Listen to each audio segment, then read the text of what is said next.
Skip asked me to do a clinic today on making a living in the music world. That's a pretty big topic, and it's kind of hard to narrow it down. I hope that you will feel free and comfortable with asking me questions at any time. It may lead me in a certain direction that will be helpful, and we'll cover maybe more bases that way. So as we get into things, if any questions you have about this topic or anything else of interest that I can help you with, now's the time to do it, okay? Making a living in the music world. What does that mean? If I had to ask people in this crowd here, how much money would you say is making a living? $5,000 a year? No, that's not. 10,000? 15,000. How many would say that's making a living playing your instrument? 15,000. How about 30,000? 30,000, okay? What if I said more than that? Would $50,000 be making a living? Okay. What's a professional living? How do you describe, as far as income is concerned, what's a professional living? What a doctor makes? What a school teacher makes? What a college professor makes? A member of a major symphony orchestra? Let's try to just define a figure. Can we just maybe say $30,000 a year? Now it's all relative, isn't it? How much? Because if you're living in Lexington, Kentucky, $30,000 is a lot more money than it is in Los Angeles, California. I was talking to one friend last night about.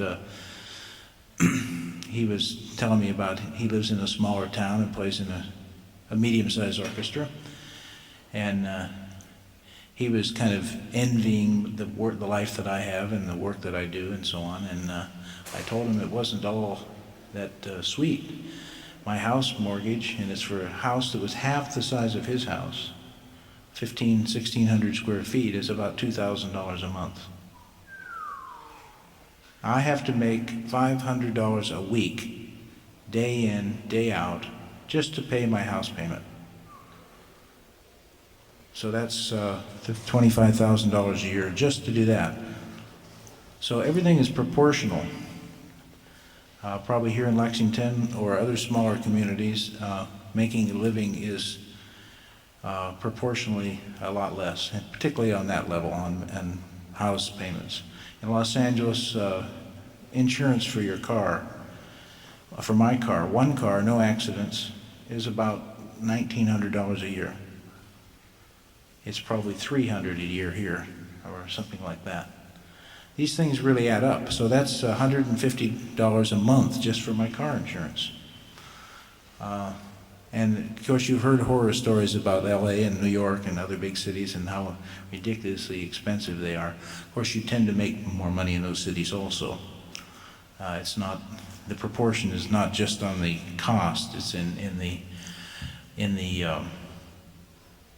pay usually too.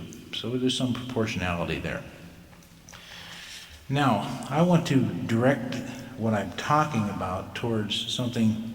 The topic of this title of this clinic was making a living in the music world. Well, I want to emphasize that there's something better than being a tuba player or a euphonium player, and that's being a musician. This microphone is feeding back a little bit up here. I think we should all try to remember that there's something more important, and that's that we are all musicians, and to try to make a living as a musician and not just as a tuba player or just as a euphonium player or just as a bass player or just as a teacher or anything else. And you should prepare yourselves as in your professional life and your student life to be good musicians. That's a lot bigger topic than just being a good tuba player. I've had many students over the years and seen and observed students and other young players who have become what we call audition jocks. They are hoping for that major symphony job or even that minor symphony job, and they work day and night on excerpts, and often that's about all they can play really, really well. They better get that, they better win an audition, or they don't have too much to fall back on. I want to encourage all of you to expand your lives as musicians, not just be good auditioners so you get the job, because once you get in the job, you better wait and hurry and get tenure, because that's the only thing you have to hold on to. How many of you, I assume, we're just going to assume everybody's a tuba or euphonium player. How many play piano? I should see every hand in this room. If you do not play a keyboard, a piano, there's something seriously wrong in your musical education. You want to be employable, you need to learn the keyboard. Not to perform necessarily, not to be another Arthur Rubinstein, but you need the knowledge of it and the theory of it and what it'll do. How many play bass? Okay, as far as the tuba players are concerned, I should see practically every hand. How many euphonium players play trombone? I should absolutely see every hand on this. There are certain schools of euphonium playing, teachers, that are absolutely against their students playing the trombone. That's, I think, very foolish. I think it's very self-centered, and I think it's completely out of reality, because the few jobs there are for, quote, euphonium players, we can almost count on our two hands. In this country, it'd be the military bands, and in a few other places there are some professional bands, but it's really a tough thing. But the trombone is a much more usable instrument in many things. It doesn't mean you are not a great euphonium player and a trombone player. You can be both very well. Some of the greatest symphonic trombone players that I've known in my life have been great euphonium players, and they were often euphonium players first. And Robert Marsteller was that way. There are just so many people, because these people are total musicians, or they are really good musicians. So I want to encourage this kind of stuff in all of you. Something you have to know as a musician is that you are never good enough. This is not to scare you, but there's no end of the road. You can certainly prepare a certain thing. You can certainly have plateaus where you grow as a musician, but you never are good enough. You're going to spend the rest of your life trying to get better, or there's no staying even. You either go up or you go down. When you go down, there's always another better player that's going to put you out of work, unless you have tenure. And if you go down once you have tenure, then everybody hates you. The bass trombone player sitting next to you in the symphony hates you. One of the good things about freelancing in Los Angeles is that I work with about a dozen or more really world-class bass trombone players that sit next to me on almost every job I play, from the studio to the symphony to the opera to the ballet. And I like them all. They're different, they play differently, they're different personalities, but the nature of the freelance world doesn't allow them to be snobs, or me to be a snob, or to say that this is where the pitch is, you must play with me, or this is where the time is, you must play with me. It's a sharing thing. And many of my friends who are in symphony orchestras have problems with their colleagues sitting next to them, musical problems and personality problems, because they don't need their approval to keep their job. I need the approval of that bass trombone player for me to work. If he doesn't, we don't get along personally or musically, the word will soon get out. One of us will not be working together. And that's how people kind of drop by the way often in the freelance world. So spend your life improving not only your musical skills, but your personal skills also, so you get along with people. And I mean this even for the people that are tenured in the orchestra. As far as bass playing is concerned, just doubling in general is extremely important, because how many jobs are there for tuba players? How many jobs are there in the United States for tuba players? We're lucky if there's one $30,000 or better job a year that opens up, aren't we? One. How many music schools are there in Kentucky? Half a dozen? There's probably at least one good tuba player almost every year coming out of each of those 6 schools, or whatever. Multiply that by 50 states. You probably have 100 pretty good tuba players graduating from college every year, and maybe 20 outstanding ones for one job. It's frustrating. What do? You all come to Los Angeles, hope to break in, all go to New York and hope to break in. Well, that's certainly one road, and I'm going to talk a little bit about that when we get to it.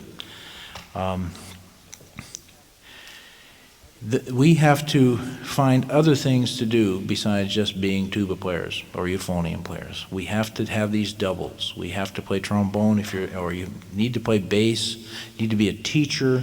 You need to have all these other things that will help pull together that $30,000 or better, so you can have a decent life and have a nice home, educate your children, and so on. One thing, after going through college for 4 years, and you see your high school buddy that's now he's a businessman or a doctor or whatever else, and he's making a lot of money because he chose a different profession. Well, we all know the risks of our profession. They're not easy, but we do it because we love it. One of the things is that we have to remember is that we're the chosen few. We musicians, not we tuba players, we musicians are the chosen few. We chose it ourselves, of course. Everybody on this planet wants to be a musician. You stop and think about that. Everybody would love to be a musician. Some very talented ones, when they're young, don't have the courage to follow through with it. But there's a lot of people out there that would sure like to be musicians. They envy musicians because they think we have this romantic life or something. They don't envy the poverty sometimes that we live in, but they sure envy what we do, because we love what we do. The secret is, how can we make that pay? We have everything from that the weekend tuba player to the busy studio musician, or the tuba player with the Chicago Symphony or something on the high end of it. And somewhere in there is how we have to pull these things together. We must become entrepreneurs also of music. I was impressed with the Dallas Brass the other night. I'm sure you all were. A very fine group. You all probably know their story. They're pretty young people, really. They made a dedication to pulling something together. They saw the success of the Canadian Brass, which is phenomenal, really, what they've done, but they've kind of set the pattern for other groups. And this young group, the Dallas Brass, they decided somewhere along the way, I don't know for sure which of them are the real spearheads behind it, but they have put together not only a talented program, but they put together that the 5 people among them have a lot of skills. I was impressed with the horn player playing the piano. That was very impressive. The percussion thing added a very nice quality to it. It makes it a lot different than any other group happening. And then the showmanship. Now, this is not a cup of tea for all of us. We can't all be put together brass quintets or tuba quartets or anything like that. I don't mean to overemphasize that. There's not enough out there for 16 professional brass quintets to be making a big time living. But there's certainly room for more than there are. And these kind of entrepreneurial type situations are the kind that you have to pull off. You have to become creative, and you have to remember that you're playing for an audience. You're playing for people that you have to somehow make them want to buy your music, to pay for your product. Are there any questions as we go along here? No questions yet, okay. When, let me get my notes here.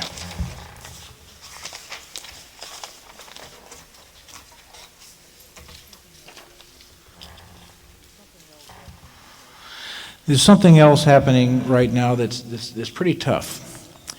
I want to give you the good side and the bad side. All over the United States, and indeed around the world, there are more orchestras. There are more opera orchestras. There are more ballet companies. There are more jobs than there have been in maybe since the age of the Dixieland tuba player or something. There's more work for tuba players now. They are almost always somewhat part-time jobs. There's a good symphony orchestra here in Lexington. I don't know too much about it, but I know that Skip Gray told me he played Mahler second. That's an impressive performance for any group. Very difficult. So here's an orchestra in a medium-sized city like Lexington playing the greatest works written for the orchestra. But I don't think that anybody makes a full-time living playing in the Lexington Symphony. They're teaching at the university. They may be some excellent students in it. They may be a high school band director. They may be just a very talented amateur in a sense, like somebody that makes a living as a doctor or something else. But these jobs are happening all over the country, but these people you have to understand that you need to put together other things to make your life complete. You are the ones that have to be creative about it. The downside of it is that we are in a recession in this country, and indeed I think pretty much around the world. There was a time when a good tuba player could go to Europe and get in an orchestra. Pretty much I know a number of people in my generation that just went to Europe after they got out of college, hung out, met people, learned maybe a language somewhere, and they eventually got into a job. That's pretty much impossible to do right now because of recessionary times, also because European tuba players are great now. The tuba players in America are certainly no better. We have great tuba players all around the world. And also there's another thing that's also unfortunately, but there's a little bit of subtle nationalism going on around the world. I don't mean this pointing fingers in any way, because we even have it in this country. And it's difficult. Like I know in Italy, for instance, there are many orchestras. Most of them are either wholly or partially sponsored by social things, through the government, through the cities or through the federal government in Italy. A number of Americans are in those orchestras, but they are not given tenure. Everybody else gets tenure, but not the foreigners, if you will. And when times get tough, the budgets get cut down, it's the foreign people that are forced to leave. And like I said before, if there's a chance for a national, I'll just use Italy as an example, if there's an outstanding young Italian tuba player, he's probably got the edge in that audition over an American. I'm not saying that's fair, but it's reality. To overcome this kind of a thing is where you have to become creative and realize, I don't think anybody here thinks that making a living as a tuba player was going to be easy. I look at my own career, which is, I've been very fortunate, I think, in being able to do so many different things. But I found that the one element that has helped me the most is a long time ago I decided that the word change was going to be my key word. I'm going to not only, the world changes all the time, we all know that. There's a natural resistance for any of us to want to change, though. We want to be comfortable, we want to have things in order, we want to We want that money coming in. We're afraid to make changes. But since you know up front that change is the order of the world, why not embrace it? Why not make change the thing that makes you tick? I've tried to do this in my career, and I think it's been very helpful. It's hard. It's hard. You take great risks with it. The rewards, however, are great if you pass the muster, if you will. There's always that element of luck, which I'll talk about in a second, too. But if you embrace change, whatever you do, if you're going to stay in Lexington the rest of your life, how do you make a living as a tuba player here? You're going to have to be involved with change. You're going to have to find that one group. It may be an amateur group that allows you to get your musical high, where you make your living doing something else. That's reality. If you want to take the gamble of moving up a certain ladder, if you will, to the higher paying work as a musician, then you need to make this change within yourself. You need to find, let's use an example. Let's say the people that raise their hands that don't play the piano, or those that don't play well enough, maybe you should be starting to work on the piano, or you should be looking at that goal. In my career, it's funny, I look back on it now, it certainly was not planned out. Everything was done a step at a time. I don't mean to dwell on my own thing a little bit, but I have had some interesting experiences and pretty much played most music, most different kinds of groups, and have quite a variety of experiences.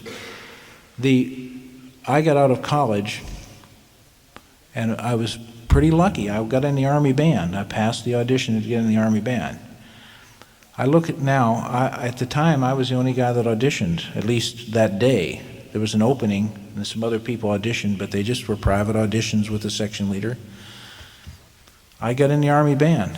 Now I guess I was good enough player to do it, but it was a very lucky break for me, because in the tuba section was Bob Palanch, Dan Parentoni, Chester Smits, and a couple other finer, older players. Not too bad. And I happened to be with Chester Smits when he won the audition for the Boston Symphony, when he got his first F tuba. It opened up a whole world to me. I came out of a small college in Pennsylvania, Indiana, and I had a good education, but my perspective on the whole world was so narrow that I look back on it now and I can't imagine what happened. All I had ever played in my life was a 3-valve B-flat tuba or sousaphone. Never a 4-valve, never a C, never an F tuba. Didn't even know about it. Hindemith Sonata was about the only piece of any quality that I had performed, and that not very well. But I get in the Army Band, and all of a sudden things open up. These are professional tuba players. Dan Parentoni was playing in a little speakeasy club down in Georgetown, and he needed a sub on sousaphone one night, and he got me to do it. I didn't know what I was doing, but I learned. I went in, I took the chance. That's what I mean by change. I went in there, and I was scared to death, but I started listening and hearing those chords and whatever, and pretty soon it was my gig. Dan went on to some other things, or get out of the Army or something. So I got into Dixieland playing, and I played 6 nights a week for a couple of years, and I learned everything that I could have possibly learned in those couple of years. I had a great time, and I learned a lot about chords and about rhythm, about dealing with the time in those kind of situations. But and every time I still feel like I'm a very novice improviser, even though I work hard at it, and I spent a whole evening last night doing it. I still feel that I'm a beginner in many ways. There's so much to learn. But I've never in my life refused a solo. If somebody points at you and says, take it, don't walk away, play it even though you think you're going to have egg on your face when you're done. Because that's how you learn, and that's how every jazz musician ever learned. That's taking a chance. That's change. Please don't turn that opportunity down, because you'll grow from it. You'll grow from your mistakes. Well, my experience there in the Army, Dan was studying with Harvey Phillips. He got me, introduced me to Harvey. Here I'm taking lessons with this great tuba player going to New York. I went one time to take a lesson with Harvey. We had trouble communicating on the phone. He was so busy in the studios and everything. I decided, well, we had a tentative lesson on a Saturday. I says, well, I can't reach him. I'm going to go to New York anyway. I went and got a hotel, called him up. I got to reach him at 12:30 on Friday night. He says, oh, I completely forgot. He says, or whatever. I says, I'm so busy tomorrow. He says, but if you have a black suit, you can come and sit in the pit of the ballet with me. I didn't have a black suit, but I went out and bought a $26 black suit at a cheap used clothing place so I could sit in the pit with Harvey Phillips. Taking a chance. And that was one of the most impressive things I ever did in my life. They were doing the Nutcracker, which is a really good tuba part. But the first time I had ever sat next to somebody doing that in the big city and with the intensity that Harvey played, it just knocked me away. And I'll never forget that. And to have that opportunity is something that I feel very fortunate. I don't know whether these things are luck or happenstance or what, but the fact that these things happened, and I think to a certain extent it's the fact that I was willing to take the chance. Later on, I went into college teaching after being a public school band director for a while, which was not my cup of tea because I was not very good with the young people. But having been a teacher and having a music education degree, that gave me another perspective. It also helped me, I think, in the big picture as a teacher, even though I don't feel I'm really good with beginners. And I learned a lot at that time about it. I went into college teaching, was not very happy at that, but at that time I thought each of these steps, I said, this is going to be good. Being a college professor is a darn good way to make a living. It's not a great paying job, but it's a highly regarded. You're around intellectual people. You deal with creativity all the time and with students, and it's a wonderful situation. I thought, well, that's what I'm going to do for the rest of my life. But change took a hold of me again. Something in me said that I have to go to the city. I have to find out if I'm good enough to play in New York or LA or something. So I went into those things, and I can talk more about that later. But if you, just as a generalization about being a freelance musician, which, like I said, we essentially are. The player in the Lexington Symphony is a freelance tuba player. He's not making his full-time living. That's Skip, I guess, but he's doing other things. He's freelancing. He's doing several things. You can expect in Los Angeles, and probably in all these other situations, to spend your 20s in school.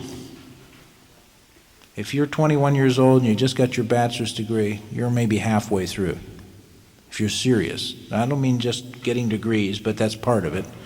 Studying. You're going to be a student through all of your 20s, or you're not going to get enough information until you're in your 30s. In Los Angeles, your 30s are kind of apprenticeship years, where you're subbing for other people, you're waiting around for some first call work yourself, and then your gravy years, they call it, are about 40 to 55. It's different for each person, but just roughly, you might have 15 years to really make a good living and to be a first call musician. Those are the years. I'm 48, so I'm right in the middle of my gravy years, I guess.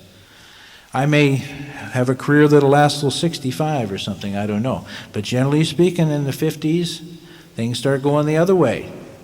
The younger players start taking over, the leaders, the contractors, the composers, the people that hire, employ musicians, they change. They're younger. And they want younger people, and or even better people, if you will. generally speaking, younger people replace us older people. That's what happens. That's what it's all about. That's what we teach for also. There's some very interesting things that happen in Los Angeles. Well, there's a famous saying that when some hotshot guy comes to town and his name is Joe Blow, let's say, and they say, yeah, did you hear of Joe Blow, that great young tuba player? And says, who's Joe Blow? Then somebody else, and then the next time they say, yeah, get me Joe Blow. And then they say, well, you can't get Joe Blow, get me somebody that sounds like Joe Blow. Then they say, who's Joe Blow? That's the way it happens. I'm pretty secure in a lot of my work in Los Angeles. I do an incredible variety of things, but I have no security. I came here for this conference. I turned down a couple calls on the Batman movie, Batman 2, which we're doing right now, and another movie tomorrow on Monday because I can't get back in time. Somebody else is going to replace me. It's possible, probably not probable at my stage of the game, but it's possible that this other player might be some real hotshot great player, and he strikes a special note with that composer, an orchestrator, a contractor, and the next time they call him first.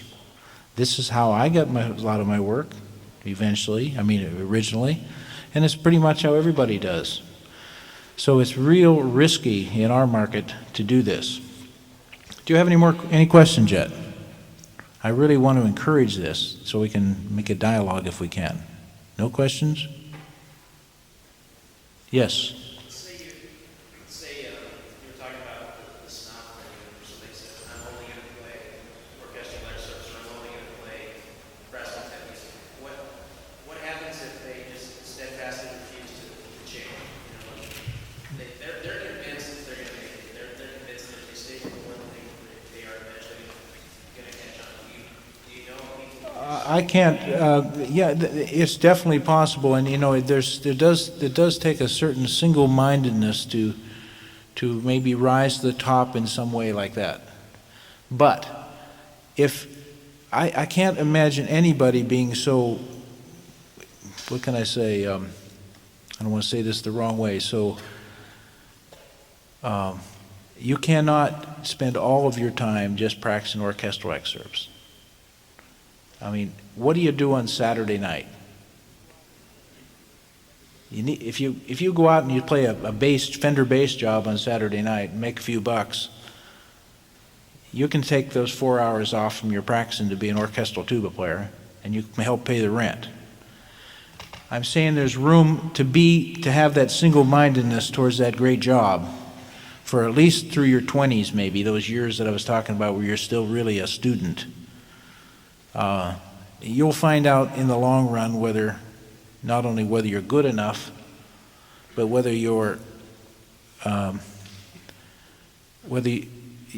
the stamina to stick with it, and you'll find out through making it into the finals. It might not mean that you're not as good as anybody else. You just may not have had the luck, if you will. I don't like the word luck so much because we manufacture a great deal of our own luck by being prepared and being things. But there is, being in the right place at the right time helps.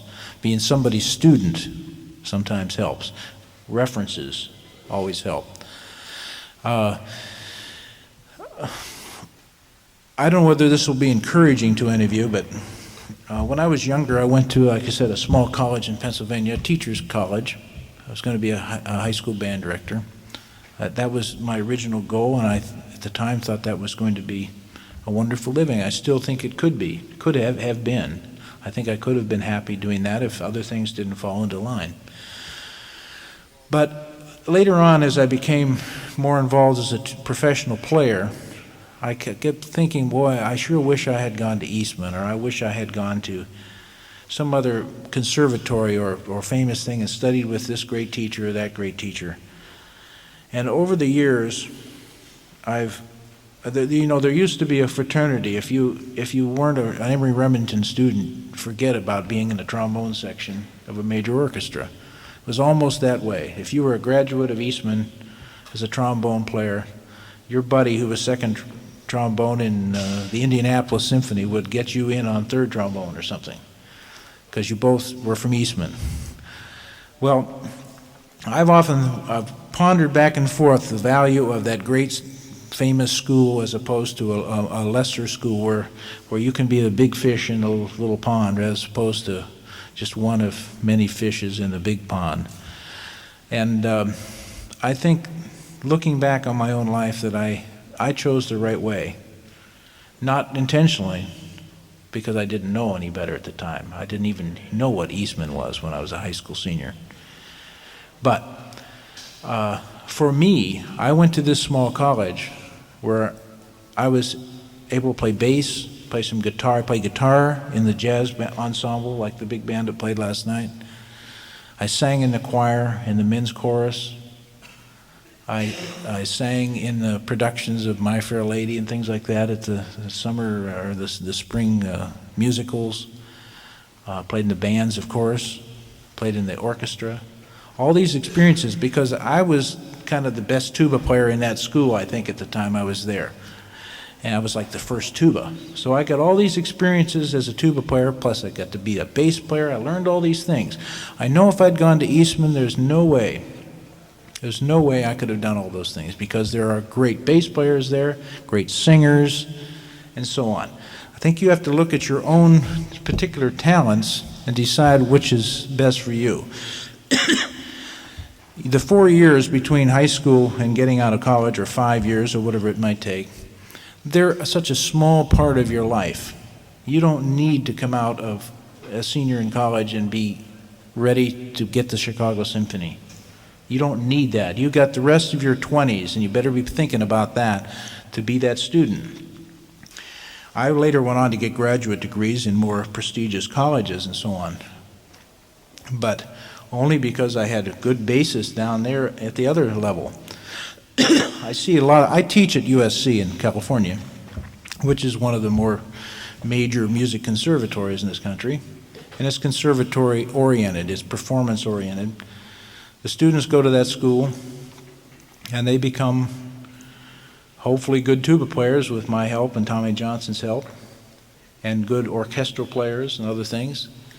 But they certainly don't have much chance to become good bass players or singers or piano players or educators. They don't.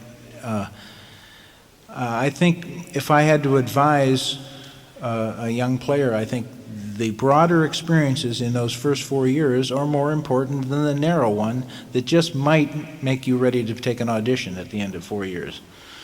I would prefer to save that intense, that big pond like a conservatory for graduate school, where you can be a big fish in a big pond if you're that good a player. Along the other thing, my bachelor's degree is in music education. Used to think, well, why am I doing all this stuff, and I was going to be a teacher at that time, and I have students that all the time say, why do that? Why take a course in methods or in sandbox or whatever else you have to do to teach school? And I say, that's broadening yourself again. That's accepting change. I encourage everybody to do that. Why not? If you're so narrow that all you can do is practice excerpts to get that job, you're a pretty boring person. Believe me. You need to be broader. You need to study the piano. You need to be able to play some jazz, maybe. Dan Parentoni came to Los Angeles a few years ago, or a few weeks ago, and gave a clinic. And we had 30 or 40 young musicians in the crowd, and he asked a very interesting question, and I'll repeat it here, with his permission. He said, how many people in this audience know what the blues is? I'm asking you now. How many know what the blues is? Those of you who raised your hand, could you define it? How many could define it? How many could put it into words what the blues is? Okay, how many people know what a blues is by hearing it? Are you sure you know it? If you're listening to the blues, do you know when the first bar of the blues is? How many? Now, this is a standard musical form, and why don't you know that? Dan asked this question, and then we got in that particular clinic, we got into some other things with it. It's a very basic part of music, the blues. It's an American form, and it's also one of the things. I just use the blues as an example. How many know what a polka is? How many could define it? How many could talk about the form, or how many measures are in a standard polka, or in a blues, or in a samba? What the rhythmic feel is to these kind of things. If you don't know these things, you're not a very good musician.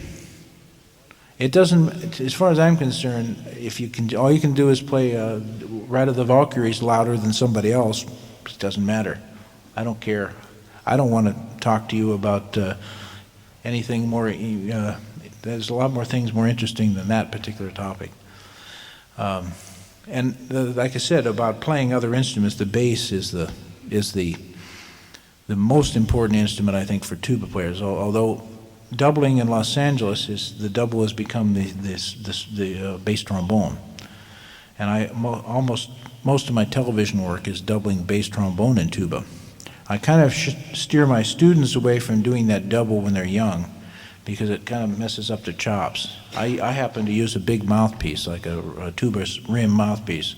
A bass trombone works fine for me with a bass trombone cup, so it doesn't feel bad going back and forth from tuba. But when you're young and you don't have all the special equipment that I might have, you go from back and forth and big to small mouthpieces. It's a problem.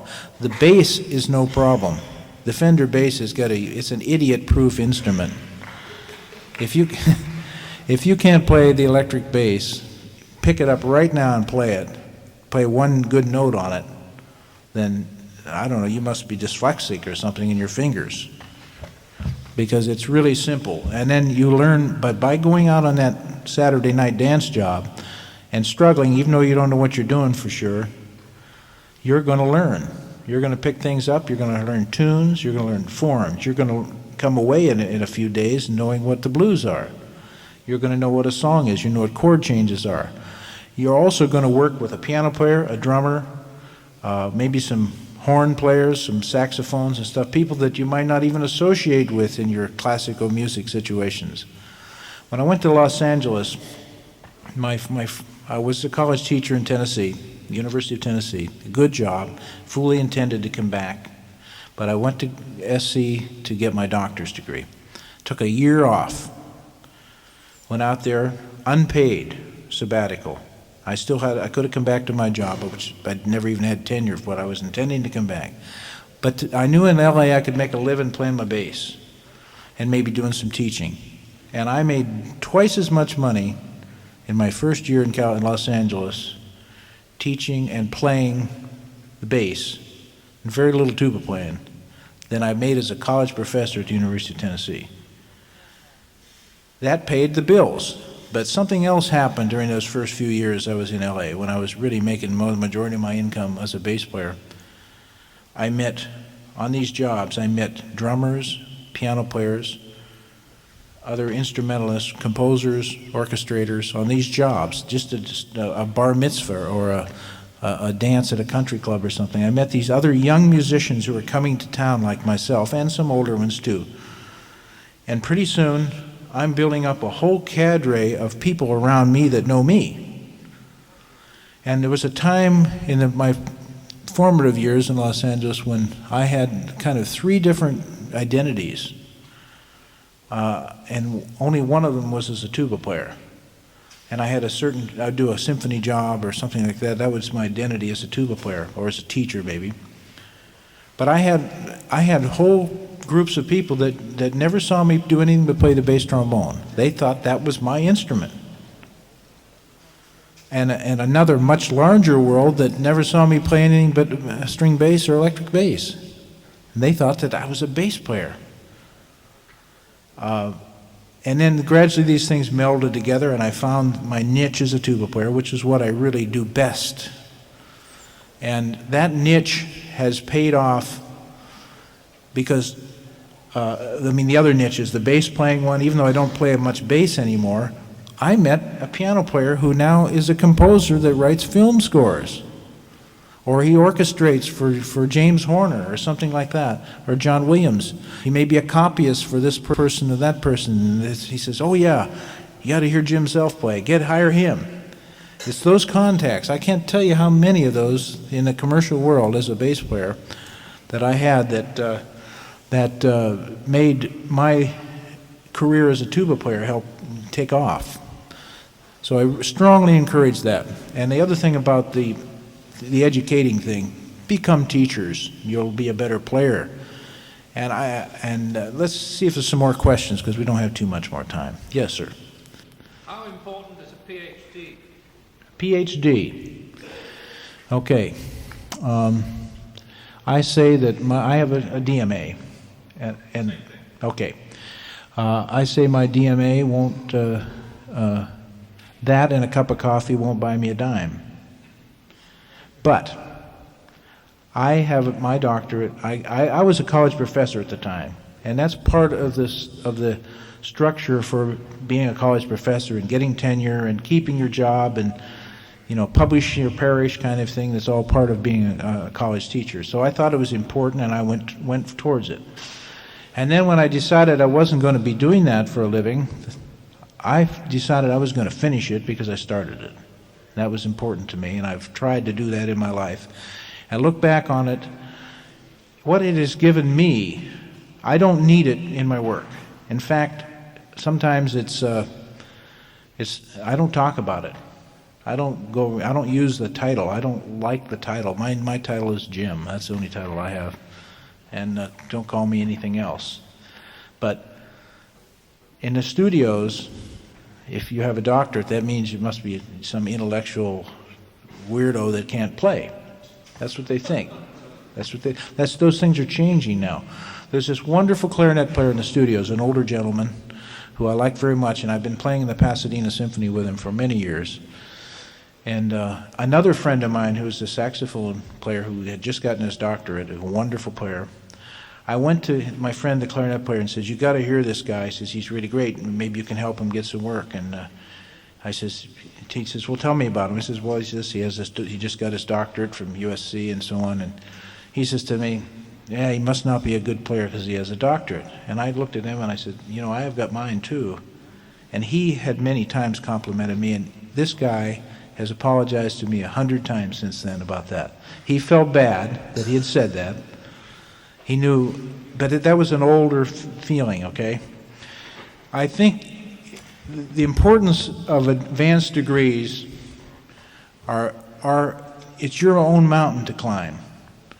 And it's anything you do where you climb it and you achieve something, you have greater self-respect. It makes you a better player.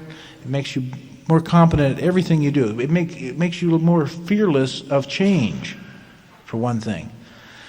Another big important thing about the terminal degree, a doctorate, a PhD, is that you become an expert through performance or through a scholarship, at least in one particular area. You become you have to write a thesis or a dissertation, which should make you the world's #1 expert on that small topic. And when you get to the bottom of anything, this empirical digging in down to the bottom of anything, you gain a perspective on the whole world. In my doctoral program, I had to take period courses all throughout music history, from ancient music, Middle Ages, all the way up through 20th century music, and many other courses. My minor is in music history. I have a historical perspective, it's kind of a map in my mind of the entire history of music. Not particularly detailed and not like a real scholar would have, but I have this map. I know that when Columbus came to America, I know what kind of music was happening in Italy and Spain before he came. Now, what good is that? It's the perspective. And I can only say it's been good for me. It's given me that perspective.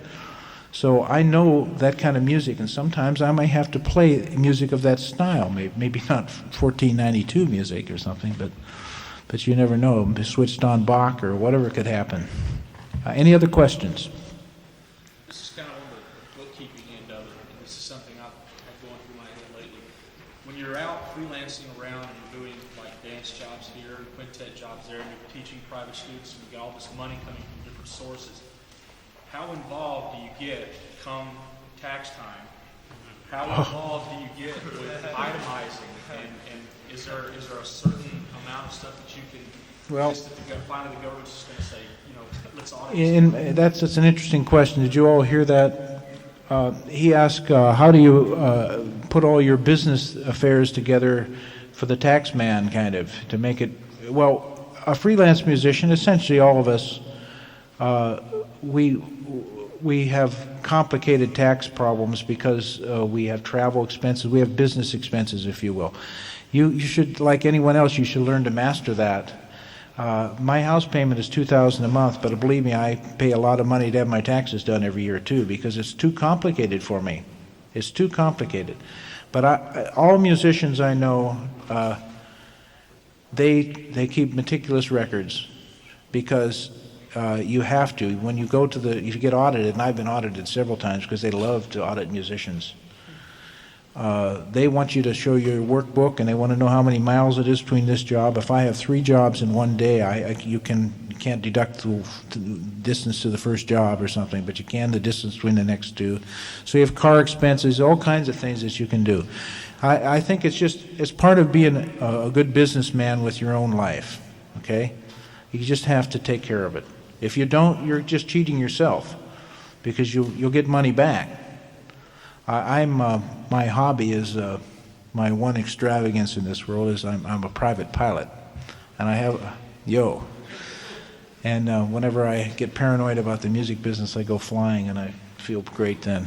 But I write off about half the expenses of my airplane on my taxes, because I'll fly. The Pacific Symphony is another group I play in. It's about 50 miles from L.A. I'll fly to the job once in a while, or I flew here. You know, there's going to be expenses that I'm going to write off on this trip. You can be darn sure of it. And I had fun doing it. You all would write off your costs coming here too, I would think, wouldn't you? Well, you should. If you don't, you're cheating yourself. Would that include just money that you had just spending money, or like if you bought a mouthpiece or music? Everything. I keep a box in my house of receipts, and I do it once a year.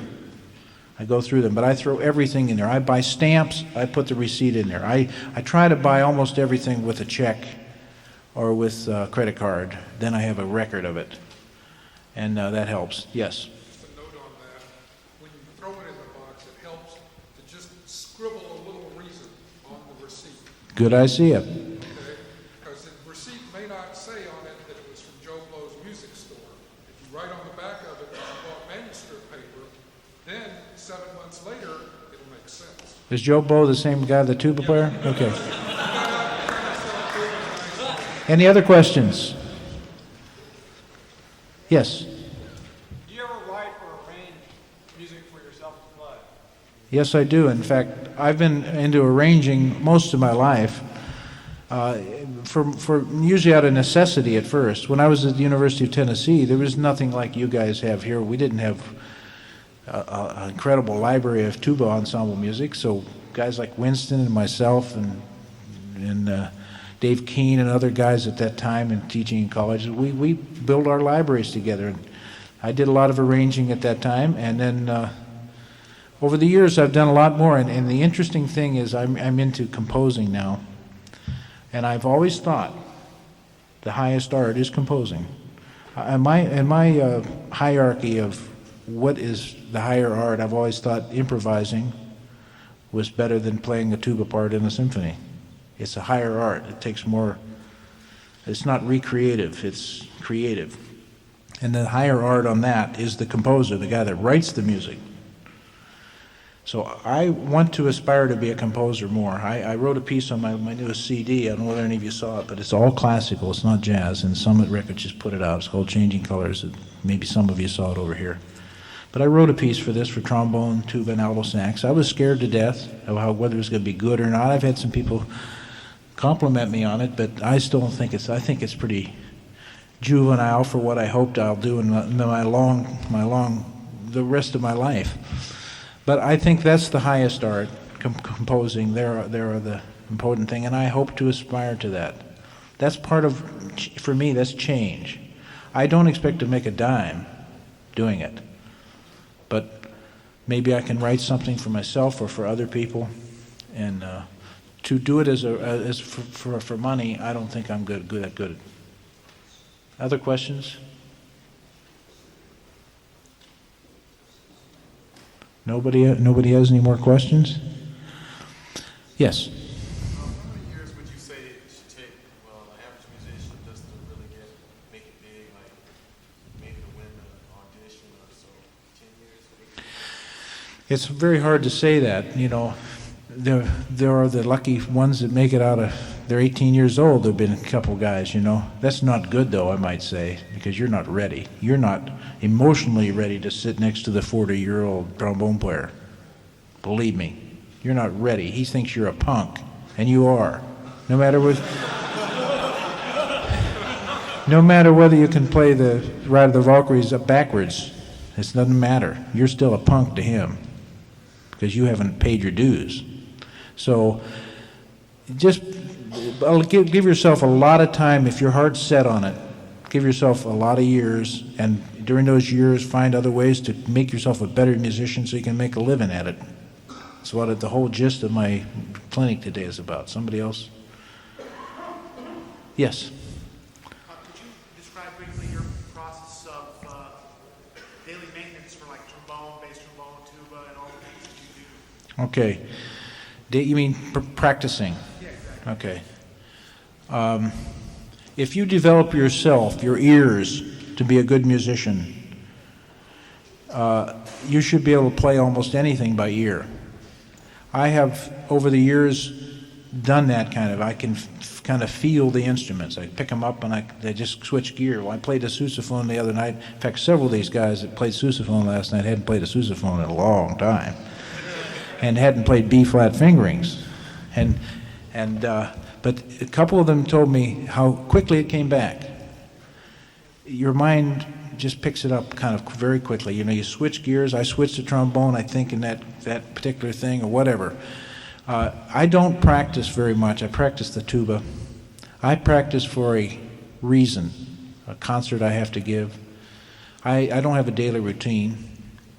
I play bass trombone all the time, but I almost never practice it because it hurts my chops to practice it. I save the chops for the gig. I've got enough technique to do the job, not enough to be a great player. I should say one other thing about the doubling. In LA, there are the bass trombone players that play tuba, the tuba players that play bass trombone. Then there are some that play both. They're what they call pure doublers. They don't do either one great. It's the guys that do one of them great that are the best. They are the ones that have the longer careers. You need to establish yourself as really a great musician on one instrument. So I feel I'm a good tuba player, I'm a passable bass player and bass trombone player and so on. And I don't put much time into those instruments, practicing. If I work on my tuba and I'm really good at my tuba and I'm ready for the gig, when John Williams called me to do Hook last year, I had this big solo in it. I walked in and I was cool. I was ready for it. Because I'd been in good shape, and it came off well. That happens all the time in my work, that you never know what you're going to do. So as a studio musician, I don't worry about the doubling thing. I know that I'm never going to sound as good as George Roberts on the bass trombone, so I'm not going to try. I'm just going to use my musical intelligence. I know I can play with great rhythm with the other people. I know I can play with good pitch, basically. My problem is technical. And if I practice too much on trombone, it hurts my tuba chops. So I'm not going to hurt my tuba chops no matter what. Even if I never play bass trombone again, I'm never going to hurt my tuba chops. My tuba chops will go on their own, believe me, in due time. Any other questions? Yes?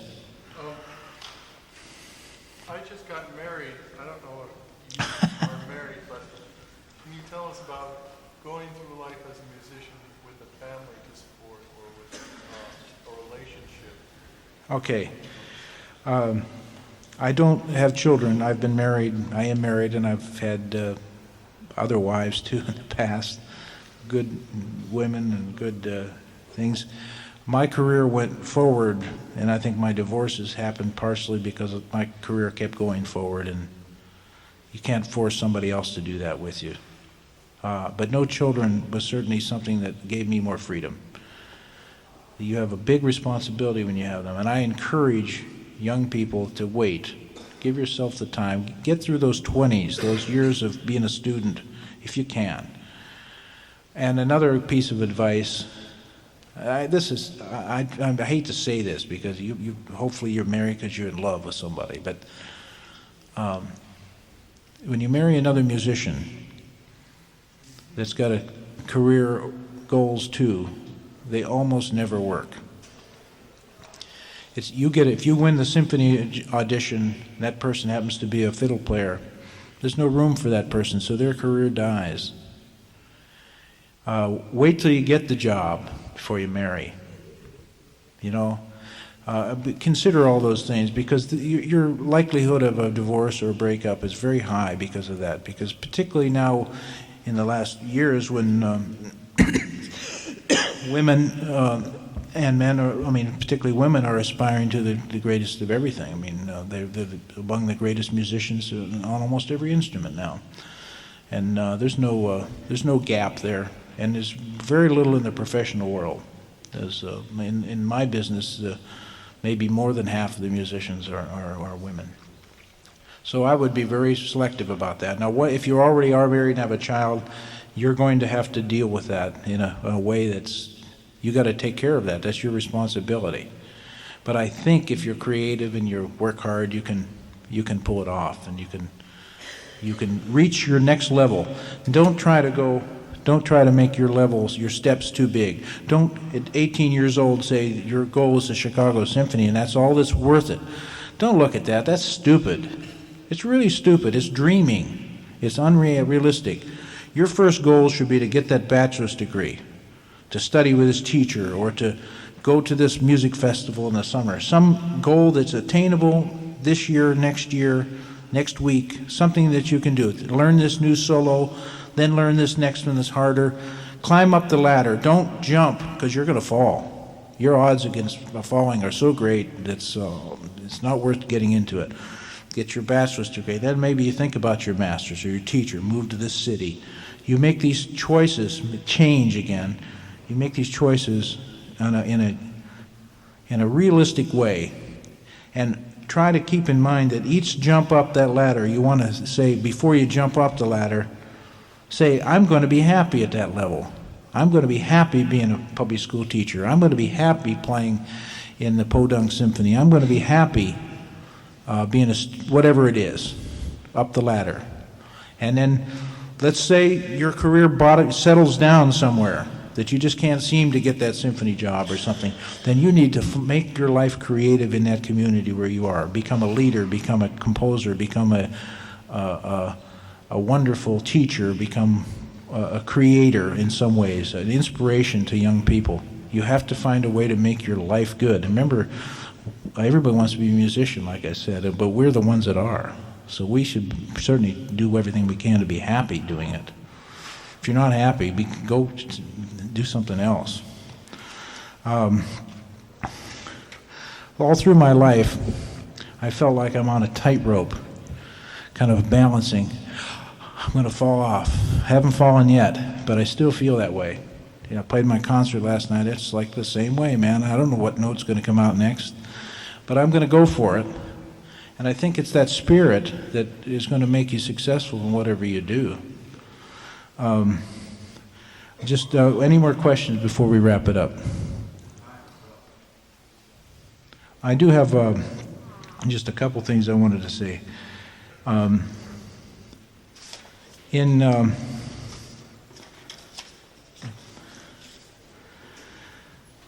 remember one guy, in the studios, everything is so competitive, and everybody is so paranoid about whether they're going to get called as the next movie or this composer, that it just drives you crazy, and you have to be relaxed, and you have to just not let it bother you.